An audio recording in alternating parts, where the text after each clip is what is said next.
نحمده ونصلي ونسلم على رسوله الكريم اما بعد فاعوذ بالله من الشيطان الرجيم بسم الله الرحمن الرحيم قال الله تبارك وتعالى في القرآن المجيد والذين جاهدوا فينا لنهدينهم سبلنا وإن الله لمع المحسنين صدق الله العظيم۔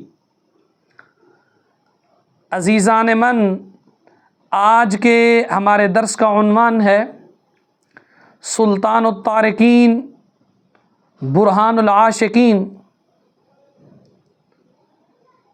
13ویں صدی سلسلہ چشتیہ نظامیہ کے نامور بزرگ حضرت خواجہ محمد سلیمان توسوی رحمۃ اللہ تعالی علیہ آپ کی سیرت اور آپ کی کرامات آپ کی خدمت کے اندر پیش کروں گا۔ حضرت خواجہ محمد سلیمان توسوی رحمۃ اللہ تعالی علیہ آپ کا شمار اولیاء اللہ کے اس گروہ میں ہوتا ہے جس طرح دیگر ڈھیروں سارے اللہ کے اولیاء اللہ کے اعراس اسی ماہ صفر المظفر کے اندر منائے جاتے ہیں، تو حضرت خواجہ صاحب رحمۃ اللہ تعالی علیہ آپ کا بھی عرس مقدس اسی ماہ صفر المظفر کے اندر منایا جاتا ہے۔ خیر، حضرت خواجہ محمد سلیمان توسوی رحمۃ اللہ تعالی علیہ آپ نے اپنی شبانہ روز دن رات کی محنت سے آپ نے دین اسلام کے چراغ کو روشن رکھا۔ آپ کے والد ماجد، آپ کا مقدس نام حضرت زکریا خان ہے۔ حضرت خواجہ محمد سلیمان توسوی رحمۃ اللہ تعالی علیہ کی عمر مبارک ابھی 4 برس تھی، آپ کے والد ماجد اس دار فانی سے پردہ فرما گئے۔ تو حضرت خواجہ محمد سلیمان توسوی رحمۃ اللہ تعالی علیہ آپ کی تعلیم و تربیت میں والدہ ماجدہ کا بڑا ہاتھ ہے۔ آپ کی والدہ ماجدہ نے آپ کی تعلیم و تربیت میں کسی بھی قسم کی کوئی کسر باقی نہ رکھی۔ تعلیم سے فراغت کے بعد آپ رحمۃ اللہ تعالی علیہ حضرت خواجہ نور محمد مہاروی رحمۃ اللہ تعالی علیہ کی خدمت میں حاضر ہوئے اور ان کے دست مقدس پر بیعت کی۔ آپ جس وقت خواجہ نور محمد مہاروی رحمۃ اللہ تعالی علیہ کے ہاتھ مبارک پر بیعت ہوئے، اس وقت آپ کی عمر مبارک صرف 16 برس تھی۔ حضرت خواجہ صاحب خواجہ نور محمد مہاروی رحمۃ اللہ تعالی علیہ نے آپ کو ریاضت، مجاہدے، ذکر اور اسی طرح روحانیت کی تعلیم عطا فرمائی۔ آپ سلوک کی منازل طے کرنے کے بعد حضرت خواجہ نور محمد مہاروی رحمۃ اللہ تعالی علیہ سے ایک دن اجازت طلب کرنے لگے، تو حضرت خواجہ نور محمد مہاروی رحمۃ اللہ تعالی علیہ نے آپ کو خرقہ خلافت سے نوازا۔ خرقہ خلافت سے نوازنے کے بعد قبلہ عالم حضرت خواجہ نور محمد مہاروی رحمۃ اللہ تعالی علیہ آپ کے شیخ کامل نے آپ کو توسہ شریف جانے کا حکم دیا۔ پیر پٹھان خواجہ شاہ سلیمان توسوی رحمۃ اللہ تعالی علیہ آپ نے توسہ شریف آمد کے بعد ایک مدرسہ کی بنیاد رکھی، جہاں آپ لوگوں کو علوم شرعیہ کی تعلیم دیا کرتے تھے۔ توسہ شریف میں قیام کے دوران آپ کی عبادت و ریاضت میں مزید اضافہ ہو گیا، آپ کا زیادہ وقت مجاہدوں میں بسر ہونے لگا۔ حضرت پیر پٹھان رحمۃ اللہ تعالی علیہ کو مرشد پاک قبلہ عالم رحمۃ اللہ تعالی علیہ سے والہانہ عقیدت تھی۔ آپ اپنے مرشد پاک کی خدمت کو اپنا سرمایہ حیات جانتے تھے۔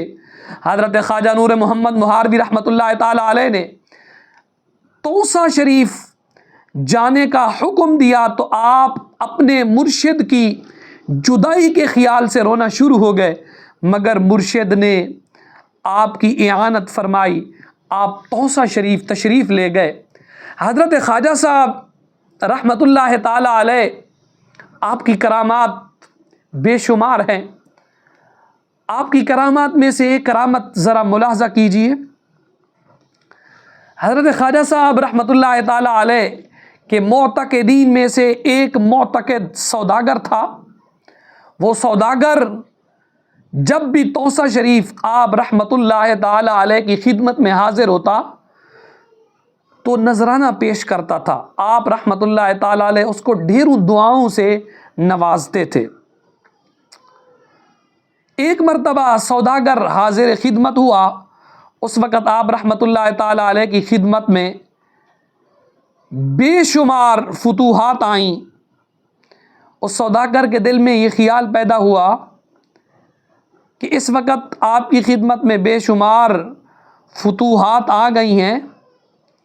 یہ سب لنگر، یہ سارے وظائف، یہ ساری چیزیں کھانے، یہ دنیا داروں کی بدولت ہیں.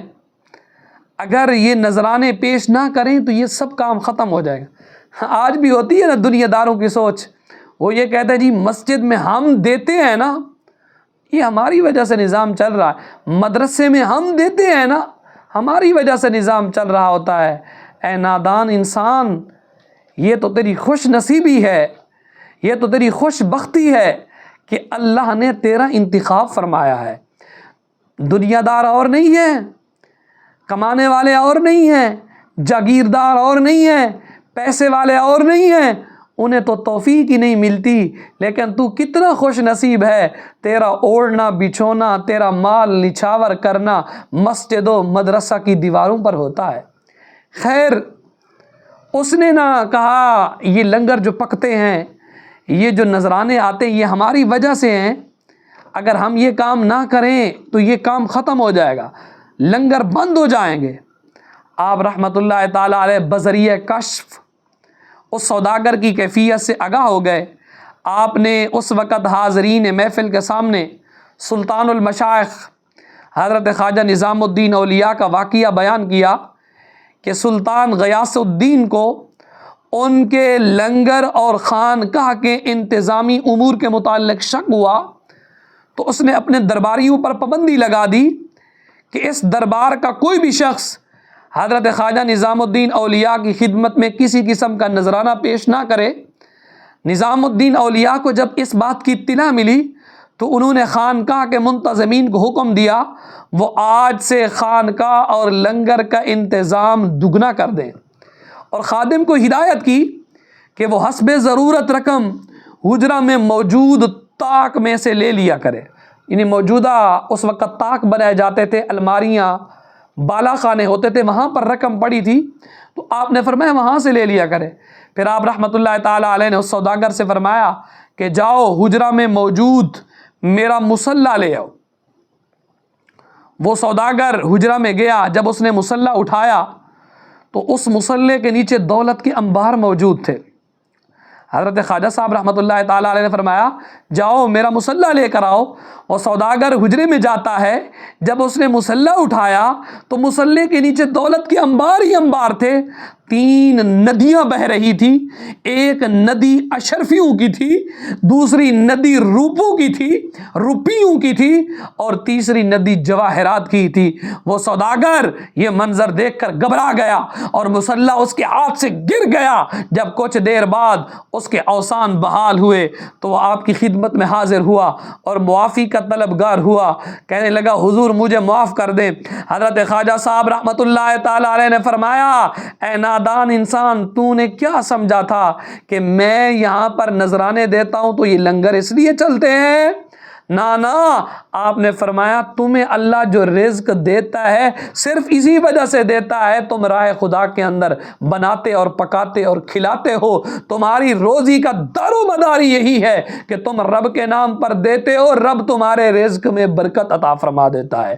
تو اس سے پتہ کیا چلا کہ انسان اگر مسجد کے اندر کوئی 100 روپیہ دے دے تو وہ اپنے آپ کو جتلائے نا. وہ یہ نہ کہے جی میں نے 100 دیا ہے، 1000 دیا ہے، 10,000 دیا ہے تو میری وجہ سے یہ کام ہو رہا ہے. یاد رکھنا اگر تو نہیں دے گا رب ایسے اپنے بندے پیدا فرما دے گا جو رب کا نظام چلتا رہے گا. اس لیے آپ اس چیز کو سعادت سمجھیے کہ رب ذوالجلال نے آپ کا شمار ان لوگوں میں فرمایا ہے کہ رب ذوالجلال نے آپ کو دینے والا بنایا ہے، آپ کے ہاتھ سے لوگ لے کر جاتے ہیں، رب عطا فرماتا ہے اور تم رب کی مخلوق پر خرچ کرتے ہو۔ ہمارے قبلہ حاجی صاحب مسجد کے معاملے کے اندر اس قدر فراخ دلی کے ساتھ خرچ کرتے ہیں اور اکثر کہتے ہیں کہ رب ذوالجلال مجھے بے شمار عطا کرتا ہے اور میں بھی رب کے نام پر کبھی حساب نہیں کرتا۔ رب جب مجھے بے شمار بے حساب دیتا ہے تو میں رب کے نام پر بے حساب دیتا ہوں۔ جب بھی انہیں کہا جائے کسی مسئلے کے اندر، کسی معاملے کے اندر، کبھی بھی وہ پیچھے نہیں ہٹنے والے ہوتے، بلکہ ایک ہی آواز کے اندر کہتے ہیں کہ ٹھیک ہے یہ کام ہو جائے گا، اور اس پر عمل درآمد بھی ہوتا ہے اور اسی دن اس کام کو پایا تکمیل تک بھی پہنچایا جاتا ہے۔ تو اللہ کی مخلوق ایسی ہے جن کی بدولت رب ذوالجلال کے نظام چلتا ہے، رب ذوالجلال کی مخلوق کا نظام چلتا ہے۔ اسی طرح حضرت خواجہ صاحب رحمۃ اللہ تعالیٰ علیہ کی بارگاہ کے اندر ایک عورت آئی، چیختی چلاتی ہوئی آئی کہ حضرت خواجہ سلیمان توسوی رحمۃ اللہ تعالیٰ علیہ کی خدمت میں حاضر ہوئی اور کہنے لگی میرا ایک ہی بیٹا تھا، وہ مر گیا ہے، آپ اس بوڑھی عورت کی آہوزاری پر اس کے گھر تشریف لے گئے۔ جب لڑکے کو دیکھا تو وہ مردہ حالت میں موجود تھا۔ آپ نے اپنے خادم سے کہا اس لڑکے کی نبض کو دیکھیے۔ خادم نے نبض کو بغور دیکھا مگر اسے کچھ سمجھ نہیں آئی۔ آپ رحمۃ اللہ تعالیٰ علیہ نے آگے بڑھ کر اس لڑکے کی نبض اپنے ہاتھ میں لے لی، اس پر قلبی توجہ فرمائی، جس پر وہ لڑکا اٹھ کر بیٹھ گیا۔ اس بوڑھی عورت کے بہتے آنسو تھم گئے۔ یعنی کیا مطلب؟ حضرت خواجہ صاحب رحمۃ اللہ تعالیٰ علیہ کے ہاتھ مبارک کی برکت سے وہ مردہ بچہ دوبارہ زندہ ہو گیا۔ تو اللہ کے اولیاء وہ ہیں، نظر دوڑاتے ہیں تو 90 لاکھ لوگوں کو کلمہ طیبہ کی نعمت سے مالا مال فرما دیتے ہیں۔ اگر ہاتھ رکھتے ہیں مردہ بچے کو بھی اللہ کے حکم سے زندہ فرما دیتے ہیں۔ حضرت خواجہ صاحب رحمت اللہ تعالی علیہ آپ عبادت، ریاضت، تلاوت قرآن مجید کثرت سے فرماتے تھے اور اس حد تک فرماتے تھے آپ کا جب صبح قرآن مجید اٹھایا جاتا تو آپ خوف خدا سے اتنا روتے تھے، اتنا روتے تھے، اتنا روتے تھے، قرآن مجید کے اوراق گیلے ہو جایا کرتے تھے۔ تو حضرت خواجہ صاحب رحمت اللہ تعالی علیہ نے اپنی ساری زندگی دین مصطفیٰ کی خدمت میں گزار دی ہے۔